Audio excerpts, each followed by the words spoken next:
안녕하세요. 모모수입니다. 오늘은 스티브 잡스 책을 읽어보도록 하겠습니다. 월터 아이작슨이 쓴 책인데요. 스티브 잡스가 살아 생전에 월터 아이작슨에게 자신의 자서전을 써달라고 부탁을 계속했다고 해요. 아이작슨이 스티브 잡스가 너무 젊기 때문에 좀 더 나이가 든 다음에 얘기하자고 거절을 했는데 잡스가 계속 설득을 해서 결국 쓰게 되었다는 얘기를 하고 있습니다. 읽어볼게요. 잡스의 괴팍함은 일종의 연마된 모습이었다. 평생에 걸쳐 진행되었던 강박적인 식생활 실험을 막 시작한 터였고 오직 과일과 야채만 먹었다. 그래서 경주견처럼 바싹 마르고 단단해 보였다. 그는 또한 길게 침묵을 유지하다가 갑자기 날카롭고 빠르게 말을 쏟아내는 법을 완성했다. 강렬함과 냉담함이 기이하게 조합된 데다가 어깨까지 내려오는 머리에 듬성듬성 기른 수염까지 더해져 그는 광기에 쌓인 주술사 분위기를 풍겼다. 잡스는 이렇게 카리스마 넘치는 면모와 기이한 행태 사이를 계속 왔다 갔다 했다. 그는 발을 질질 끌며 돌아다녔고 반은 미친 듯 보였어요. 브레넌의 회상이다. 그래서 잡스가 바르고 모범생스러운 그런 위인스러운 캐릭터는 아니라는 사실을 알 수 있는 것 같습니다. 잡스가 처음 취직했던 회사가 아타리라는 전자회사였는데 잡스가 성격도 너무 괴팍하고 냄새가 그렇게 났다고 해요. 그래서 잡스와 같이 일하기를 모든 직원들이 거부해서 잡스는 밤에 출근을 하고 아침에 퇴근하는 그렇게 일을 했다고 합니다. 그때 아타리 회사에서 상사였던 부시넬이 얘기했던 부분이에요. 부시넬도 이에 동의한다. 기업가에게는 정의할 수 없는 무언가가 있기 마련이지요. 나는 스티브에게서 그 무언가를 보았습니다. 그는 단지 엔지니어링뿐만 아니라 사업적 측면에도 깊은 관심을 보였지요. 나는 그에게 어떤 일이든 그것을 해낼 능력이 있는 것처럼 행동하면 해낼 수 있게 된다는 사실을 가르쳤습니다. 완전히 장악하고 있는 것처럼 굴어라. 그러면 사람들은 그런 줄로 알 것이다. 이게 내가 그에게 강조한 말입니다. 마침 그때 저는 과일만 먹는 식단을 지키고 있었어요. 사과 농장에서 돌아오는 길이었고요. 애플은 재밌으면서도 생기가 느껴지고 또 위협적인 느낌이 없었지요. 애플이란 말은 컴퓨터란 말에 강한 느낌을 누그러뜨려 주잖아요. 게다가 애플은 전화번호부에서 아타리보다 먼저 나올 수 있고요. 그는 다음날 오후까지도 더 좋은 이름이 떠오르지 않으면 애플이란 이름으로 가겠다고 워즈에게 말했다. 그리고 결국 애플은 그들 회사의 이름이 되었다. 그래서 애플이라는 이름이 지어지는 과정에 대한 일화가 소개되어 있습니다. 모든 계약 당사자의 재평가에 기초하여 웨이는 하기와 같이 파트너의 자격을 갖지 아니하기로 한다. 그는 회사 지분 10%를 포기하는 대신 $800를 받았고 나중에 $1,500를 추가로 받았다. 만일 웨인이 그때 10% 지분을 포기하지 않았더라면 2010년 말 무렵 그의 지분 가치는 약 26억 달러가 되어 있었을 것이다. 라고 적혀 있어요. 그래서 스티브 잡스와 스티브 워즈니악이라는 이 두 친구가 애플이라는 회사를 만드는데 그때 웨인이라는 사람이 같이 합류를 했었는데 중간에 포기하고 10%의 주가를 포기하고 돈으로 정리를 받은 거죠. 근데 만약에 그때 주가를 포기하지 않았으면 어떻게 됐을지 2010년에는 굉장히 더 큰 부자가 되어 있을 거라는 책에 설명이 되어 있어요. 그렇긴 한데 지금 2020년에는 정말 그것에 몇 배가 되는 그런 돈이 되겠죠. 저도 계산해 보진 않았지만 5배, 10배 되지 않을까요? 그래서 잡스와 워즈 이 두 친구가 결국에는 애플이라는 회사를 만들게 되는데 워즈가 들고 다닐 수 있는 휴대용 작은 소형 노트북을 만들게 되거든요. 그거를 이제 잡스가 제품화하고 대량 생산하는 과정이 나와 있어요. 그렇게 개발을 하게 되는데 결국 워즈는 엔지니어이고 기술자여서 회사를 만드는 거에 별로 관심이 없었고 애플 회사와 같이 하지 않겠다고 계속 거부를 했어요. 자기는 경영자가 되기 싫었기 때문이었죠. 그런데 결국에는 워즈 너는 그냥 엔지니어로, 조직의 엔지니어로 존재하면 된다는 그런 얘기를 들었을 때 그럼 애플 회사와 함께 하겠다. 나는 HP에 다니고 있었는데 HP를 그만두고 애플 회사로 전념하겠다. 이런 결정을 내리게 되는 과정에 대해서 써 있어요. 그게 바로 제가 듣고 싶었던 말이었어요. 저는 조직도의 하단부에 그저 엔지니어로서 머물고 싶었으니까요. 그는 잡스에게 전화해 HP를 그만두고 애플에 몰두하겠다고 말했다. 1977년 1월 3일 드디어 애플 컴퓨터 주식회사가 공식 출범했다. 그래서 잡스와 워즈의 애플 회사가 만들어집니다.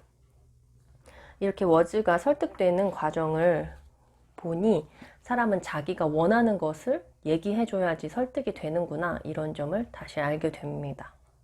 잡스는 디자인에도 굉장히 치밀하고 또 관심이 많았는데, 그래서 소파 하나를 집에 둘 때에도 배우자와 함께 소파는 무엇인가, 그거에 대해서 다시 토론하고 그것이 필요한 것인지 밤새 의논을 했다고 합니다.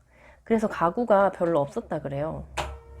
하지만 가구를 고르는 문제에서는 지나치게 까다로워서 집 안에서 가구가 거의 없다시피 했다. 심지어 침대나 의자, 소파도 없었다. 그의 침실을 장식한 물건은 바닥의 매트리스, 아인슈타인과 마하라즈지의 액자 사진, 그리고 애플2가 전부였다. 그리고 인상적인 부분이 물건이 별로 없음에도 불구하고 아인슈타인과 마하라즈지의 액자 사진이 있었다는 점. 이미지, 자기가 좋아하고 바라는 이미지를 스크랩하고 그거를 바라보고 상상하고 그거를 그렇게 자꾸 생각하는 것이 실제로 이루어진다는 얘기를 들었는데, 스티브 잡스가 정말 그렇게 했구나, 이런 부분을 저는 인상 깊게 봤습니다.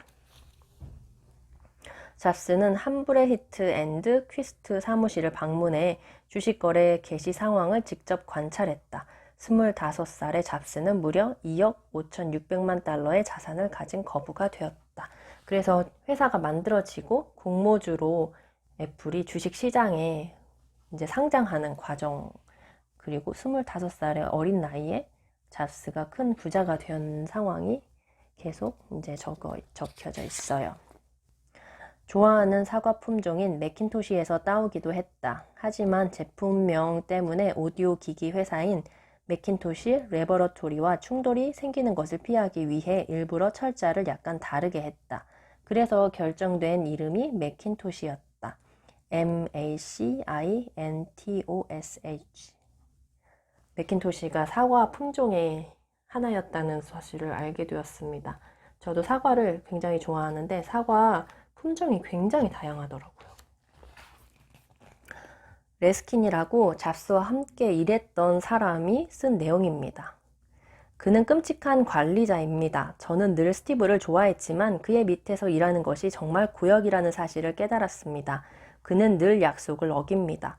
이는 직원들 모두가 아는 한마디로 흔한 농담과 같은 사실입니다. 그는 생각 없이 행동하고 잘못된 판단을 내립니다. 마땅히 인정받아야 할 사람에게 공로를 돌리지도 않고요. 누군가 새로운 아이디어를 제시하면 그는 곧바로 그것이 형편없고 심지어는 바보 같은 생각이라며 폄훼하기 일쑤입니다. 그런 아이디어를 실행하는 것은 시간 낭비라면서 말이지요. 그런데 이게 다가 아닙니다. 만일 어떤 직원이 근사한 아이디어를 내놓으면 스티브는 마치 그게 자기 머리에서 나온 아이디어인 것처럼 말하고 다닙니다. 그는 남의 말을 가로막고 끼어들기 일쑤이고 상대방 말은 듣지도 않습니다. 그래서 이 앞부분에 계속 스티브 잡스의 되게 괴상한 성격, 또 이상한 습관, 안 좋은 이야기들이 굉장히 많이 사실적으로 많은 증언과 함께 실려 있습니다. 그래서 더 재밌는 것 같아요. 현실 왜곡장은 카리스마 넘치는 수사와 굴하지 않는 의지, 그리고 어떤 사실이든 당면 목표에 부합하도록 변형하려는 열성이 뒤섞인 결과물이었어요. 허츠펠드는 그러한 힘으로부터 자신을 보호할 수 있는 방법이 거의 없다는 사실을 발견했다. 신기하게도 그 현실 왜곡장은 제가 그것을 민감하게 의식하고 있는데도 효과를 발휘하는 것 같았어요. 오죽하면 종종 팀원들이 모여 그것을 무력화할 수 있는 기법이 없을까 궁리하기도 했을까요? 그것도 얼마 후 대부분은 포기하고 말았어요. 그냥 자연의 법칙처럼 받아들인 겁니다. 라고 잡스의 현실 왜곡장에 관한 이야기가 많이 실려 있어요. 그래서 잡스가 너무 설득력이 있고 사람을 빨아들이게 이제 얘기를 하는 그런 분위기, 아우라가 굉장히 강해서 잡스 주변에 이제 현실을 왜곡하는 이런 자기장 같은 것이 존재한다. 이렇게 주변 사람들이 많이 얘기를 했다고 합니다. 하루는 잡스가 매킨토시 운영체제를 개발하고 있던 엔지니어 레리 캐니언의 작업 공간으로 찾아갔다. 그러고는 부팅하는 데 시간이 너무 오래 걸린다고 불평하기 시작했다. 캐니언이 변명을 하려고 하자 잡스는 그의 말을 끊었다. 만약 그걸로 한 사람의 목숨을 살릴 수 있다면 부팅 시간을 10초 줄일 방법을 찾아볼 의향이 있는가? 그가 물었다. 캐니언은 그럴 것 같다고 대답했다. 그러자 잡스는 화이트보드 앞에 서더니 만약 맥 사용자가 500만 명인데 컴퓨터를 부팅하는데 매일 10초를 덜 사용한다면 그들이 절약할 수 있는 시간이 연간 3억 분에 달한다고 설명했다. 그것은 100명의 사람들의 일생에 해당하는 시간이었다.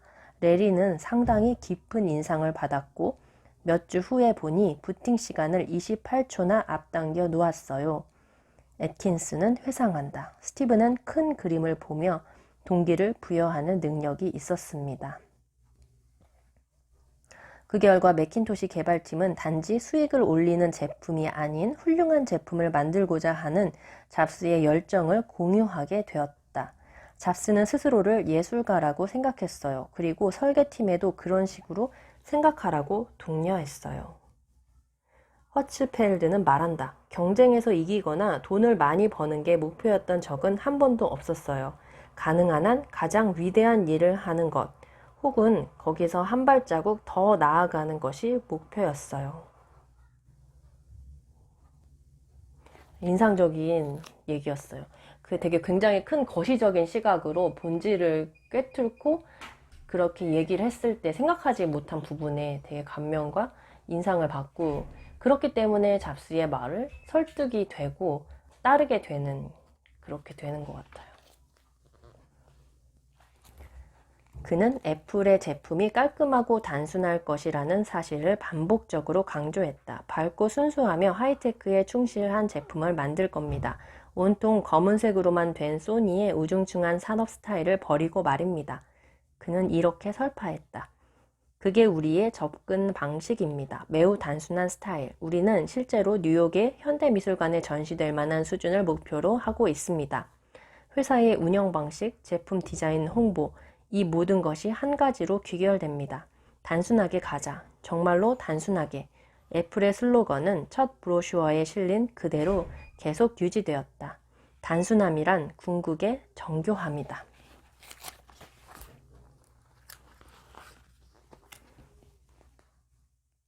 뭐 출발은 좋아. 잡스가 말했다. 하지만 기본적으로는 별로야.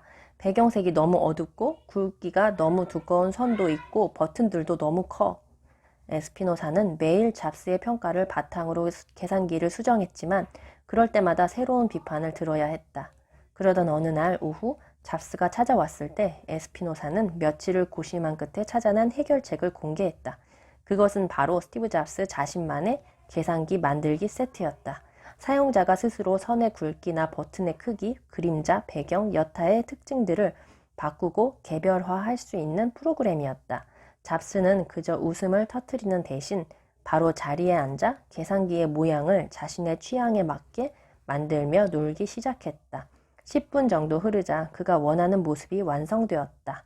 그때 그가 만든 디자인이 맥 컴퓨터에 적용되어 15년 동안 표준이 된다. 굉장히 잡스가 디자인에 집착을 했던 이야기, 그리고 하나하나 디테일에 많은 노력을 했던 이야기들. 그리고 펩시에서 일하던 스컬리를 애플로 데리고 오는 이야기가 있어요. 스컬리는 펩시에서도 굉장히 성공한 사업가였는데 애플에서 같이 일하도록 잡스가 계속 설득을 하고 결국 설득이 되는 그 과정에 관한 이야기입니다. 그때 펩시에 비해서는 애플이 굉장히 작은 회사여서 스컬리는 가지 않겠다고 계속 거부를 했는데 잡스는 결국 설득을 하죠. 어떻게 설득을 했는지 한번 들어보세요. 그가 고문처럼 잡스에게 때때로 조언을 해주는 역할을 하면 되지 않겠느냐고 말이다. 그는 그때의 결정적인 순간에 대해 훗날 이렇게 수레했다. 스티브가 고개를 떨어뜨리고 자기 발끝을 응시하더군요. 잠시 무겁고 어색한 침묵이 흘렀습니다. 그리고 곧 그가 이런 도발적인 한마디를 던졌습니다. 설탕물이나 팔면서 남은 인생을 보내고 싶습니까? 아니면 세상을 바꿀 기회를 붙잡고 싶습니까? 그 말이 이후로도 며칠 동안 머릿속을 맴돌더군요. 스컬리는 뭔가로 머리를 얻어맞은 듯 멍했다. 그는 그 자리에서 잡스의 제안을 받아들일 수밖에 없었다. 그는 언제나 자신이 원하는 걸 이뤄내는 신비한 능력을 갖고 있습니다. 상대방을 치밀하게 가늠해 본 뒤에 그를 설득하려면 어떻게 말해야 하는지 정확하게 알지요. 스컬리는 말한다. 4개월 만에 처음으로 안 됩니다. 라고 대답할 수 없다는 사실을 깨달았어요. 이렇게 애플이라는 회사가 잡스와 워즈라는 두 친한 친구가 창고에서 만든 회사인데 이 두 친구 이야기를 듣다 보면은 빤스맨이라는 만화 이야기에 나오는 두 악동 이야기가 생각이 나요. 그 너무 비슷하거든요. 되게 짓궂은 또 기술적인 장난들을 치기도 하더라고요. 그렇게 마치 두 악동이 어떻게 커가는지 또 어떻게 큰 일들을 해내는지를 지켜보는 모습이 그럼 너무 재밌었습니다. 앞으로도 더 재밌는 일들이 많이 있으니까 다음 편에서 또 기대해 주세요. 감사합니다.